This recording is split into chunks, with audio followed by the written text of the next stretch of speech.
ரங்கன் கிட்ட ஜெஃப்ரின்ற கோச்ச பத்தி சொன்னவனுங்க ராஜசேகருக்கு கால் பண்ணி, நீங்க சொன்ன மாதிரியே ஜெஃப்ரி பத்தி ரங்கன் கிட்ட சொல்லிட்டேன். நம்ம பிளானும் ஒர்க் அவுட் ஆன மாதிரி தான் தெரியுதுன்னு சொல்றான்.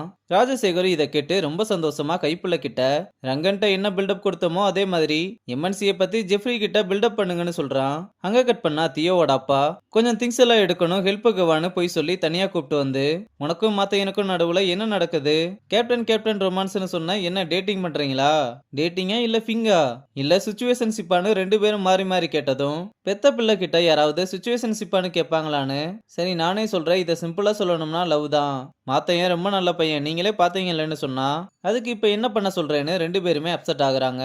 இங்க தங்கம் அம்மா கிட்ட, என் ஃப்ரெண்டு கவிதா வந்திருக்கா, நான் போய் பார்த்துட்டு வந்துடவா, போயிட்டு கொஞ்ச நேரத்துல வந்துருவேன்னு சொல்ல, அம்மாவும் சரி போயிட்டு வான்னு சொல்றாங்க. ஆனா தங்கச்சிக்காரி சும்மா இல்லாம கவியக்கா தான் ஃபேமிலியோட வேற ஊருக்கு போயிட்டாங்களேன்னு போட்டு விட்டுறா. அம்மாவும் போய் சொல்லிட்டு அப்படி எங்க போறான்னு தெரியாம முழிக்கிறாங்க. அங்க கட் பண்ணா அம்மா தியோ கிட்ட வெண்டிக்காயை கொடுத்து கட் பண்ணி வைக்க சொல்லிட்டு போனா. அப்ப மாத்தையன் வந்து நீ ரெஸ்ட் எடு, இதை நான் பாத்துக்கிறேன்னு சொல்லிட்டு அவன் வெட்டிக்கிட்டு இருக்கான். இதை அப்பா பார்த்ததும் உங்க அம்மா இதே டெஸ்ட் தான் எனக்கும் வச்சா, அட்லீஸ்ட் இந்த கட்டிங் மெத்தடையாவது மாத்திருக்கலாம்னு சொல்றாரு. அம்மாவும் வந்து பரவாயில்லையப்பா நல்லா கட் பண்ற, அம்மாவுக்கு வீட்டுல ஹெல்ப் பண்ணுவேன்னு கேட்டதும் உடனே மாத்தையன் ரொம்பவே சோகமாயிடுறான். தியவும் இப்ப என்ன அவன் ஹெல்ப் பண்ணதுக்கு அவார்டா கொடுக்க போறீங்கன்னு சமாளிச்சு கூப்பிட்டு போறா. இங்க தங்கம் மணி வீட்டுக்கு வந்ததும் தாத்தா வந்து நீ விளாண்ட வீடியோவெல்லாம் காமிச்சான், ரொம்ப அற்புதமா விளாடுறமான்னு பாராட்டி தள்ளிக்கிட்டு இருக்காரு. அப்புறம் உள்ள கூப்பிட்டு வந்து உட்கார வச்சு பக்கத்து வீட்டுக்காரங்களுக்கு கால் பண்ணி அவரோட ஃப்ரெண்ட்ஸ்க்கு எங்க கூப்பிடுறாரு. இதை கேட்டதுமே ஏன்டா என்ன மாட்டி விடுறதுக்கு தான் இப்படி கூப்பிட்டேன்னு கேட்டதும், ஒரு 2 நிமிஷம் சமாளி நான் இப்ப வந்துடுறேன்னு மணியும் எஸ்கேப் ஆகுறான். அப்புறம் ஃப்ரெண்ட்ஸ்க்கு எங்க வந்து தங்கத்தை பார்த்து இவதான் தங்கம்மா ரொம்ப அழகா இருக்காளேன்னு சொல்லிக்கிட்டு இருக்காங்க.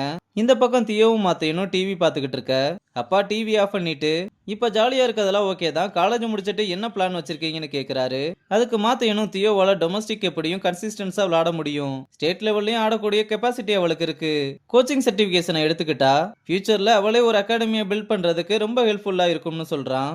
அப்பாவும் இதை கேட்டு பரவாயில்லையப்பா, தியோவோட ஃபியூச்சரை இவ்வளவு நல்லா பிளான் பண்ணிருக்கேன்னு சொன்னதும் தியோவும் ரொம்ப சந்தோஷமா நீங்க பேசிக்கிட்டு இருங்க நான் இப்ப வந்துடுறேன்னு தனியா கோர்த்து விட்டு போனதும், அவளோட ஃபியூச்சரை பத்தி எங்களுக்கும் நல்லா தெரியும், உங்களோட ஃபியூச்சர் பிளான் என்னன்னு கேட்டா, பிளான் பண்ணிருக்கேன் சார்னு ரொம்பவே தயக்கமா சொல்றான். இங்க மணி தியோவுக்கு கால் பண்ணி தங்கம் எங்க வீட்டுக்கு வந்திருக்கான்னு நடந்ததை எல்லாம் சொல்ல, அதே தாண்டா இங்கேயும் எங்க அம்மா அப்பாவுக்கும் மாத்தையனா ரொம்ப பிடிச்சிருக்கு, நான் வேற கப்பல் ரொமான்ஸ்னு வளரிட்டேனா கண்டுபிடிச்சிட்டாங்க, இப்பதான் அவனுக்கு டெஸ்ட் மோடு போய்கிட்டு இருக்குன்னு சொன்னதும், என்ன பாஸ் ஆயிருவாரான்னு கேட்டா ஆயிருவான்னு தான் நினைக்கிறேன்னு மணி கிட்ட எல்லாத்தையுமே ஷேர் பண்றா.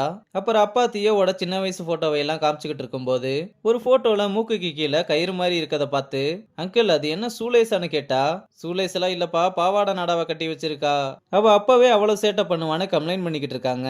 உடனே தியோவும் நான் ஏன் இப்படி இருக்கேன்னு அவங்களோட லவ் ஸ்டோரியை கேட்டுப்பாரு உனக்கே தெரியும்னு சொன்னதும், மாத்தையனும் சொல்லுங்கன்னு ரெக்வஸ்ட் பண்ணி கேட்க, அவங்களும் நாங்க ரெண்டு பேரும் அகாடமி டைம்ல ஸ்டார் பிளேயர்ஸா இருந்தோம்னு தியோ எப்பவும் சொல்ற ஸ்டார் கதையை சொல்லிட்டு, இவ கூட தான் ஃபர்ஸ்ட் அந்த ஸ்டார்ஸை பார்த்தேன், அப்புறம் இவ கூட இருந்தா நல்லா இருக்கும்னு தோணுச்சு, அப்புறம் கல்யாணம் பண்ணதும் தியோ வந்ததுக்கு அப்புறம் தான் எங்க லைஃப்ல சந்தோஷம் வந்துச்சுன்னு தியோ பண்ண சேட்டையெல்லாம் சொல்ல ஆரம்பிக்க, உங்க லவ் ஸ்டோரியை கேட்டா என்ன பத்தி இஷ்டத்துக்கு அள்ளி விடுறீங்கன்னு தியோ சண்டைக்கு வர, இதெல்லாம் மாத்தையனும் பார்த்து இந்த மாதிரி ஒரு ஃபேமிலியை பார்க்கும்போது ரொம்ப சந்தோஷமா இருக்குன்னு சொல்றான். அப்புறம் அப்பாவும் மாத்தையனுக்கு எங்களுக்குள்ள இருக்கிற கெமிஸ்ட்ரி உங்களுக்கும் இருக்கான்னு பார்க்கணும்னு கிரிக்கெட் பத்தின கேள்வியில எங்களை அடிச்சுக்க ஆளே கிடையாதுன்னு சொன்னதும், மாத்தையனும் சரி யார் ஃபர்ஸ்ட் கேட்க போறீங்கன்னு ரொம்ப ஆர்வமா கேட்கிறான். உடனே அம்மாவும் அப்பாவும் கேள்வி கேட்க ஆரம்பிக்க, மாத்தையனையும் சும்மா சொல்லக்கூடாதுங்க, கேட்கிற கேள்விக்கெல்லாம் பதில சொல்லி அசத்திக்கிட்டு இருக்கான். இதெல்லாம் வீடியோ ரெக்கார்ட் பண்ணி மணிக்கு அனுப்ப அவனும் அதை பார்த்து சந்தோஷப்படுறான். இங்க அப்பாவும் நீ இவ்வளவு நல்லா பதில் சொல்லுவேன்னு நாங்க நினைச்சு கூட பார்க்கல, எங்க கெமிஸ்ட்ரியை விட உங்க கெமிஸ்ட்ரி நல்லா தான் இருக்குன்னு உன் பேரண்ட்ஸ் கண்டிப்பா உன்னை நினைச்சு ரொம்ப பெருமைப்படுவாங்க. தியோ எங்க 2 பேர்கிட்ட இருந்தும் கிரிக்கெட் கத்துக்கிட்டா, நீங்க உங்க பேரண்ட்ஸ் கூட விளையாண்டுருக்கீங்களான்னு அவனோட பேரண்ட்ஸ் பத்தி இன்டைரக்டா கேட்க, தியோ 2 பேரையும் கொஞ்சம் உள்ள வாங்கன்னு கூப்பிட்டு போயிட்டு, மாத்தையனோட பேரண்ட்ஸ் பத்தி பேச வேணா அது அவனோட பர்சனல், இனி இந்த டாபிக்கை எடுக்காதீங்கன்னு சொல்ல, அவங்களுமே அவ்வளவுதானே சரி விடுன்னு வெளியே வந்து மாத்தையனை சாப்பிட கூப்பிட்டு, தியோவுக்கு லட்டு ரொம்ப பிடிக்கும்னு அவங்க அம்மா அதை பண்ணி கொடுத்துருக்காங்க, அதே மாதிரி உங்க அம்மா பண்ணதுல உனக்கு என்னப்பா ரொம்ப பிடிக்கும்னு கேட்க, நான் இப்ப உங்களை என்ன சொல்லி கூப்பிட்டு வந்தேன்னு தியோ ரொம்ப டென்ஷன் ஆனதும், அப்பாவும் சாரி கேட்டு நீ எதுவும் தப்பா எடுத்துக்காதப்பான்னு சொன்னதும், மாத்தையனும் பரவாயில்லன்னு சொல்றான். அவரே உங்க அம்மா அப்பா என்ன பண்ணிக்கிட்டு இருக்காங்கன்னு நான் தெரிஞ்சுக்கலாமான்னு கேட்டதும் தியோ தட்டெல்லாம் பறக்க விட்டு காட்டு கத்த ஆரம்பிக்கிறா.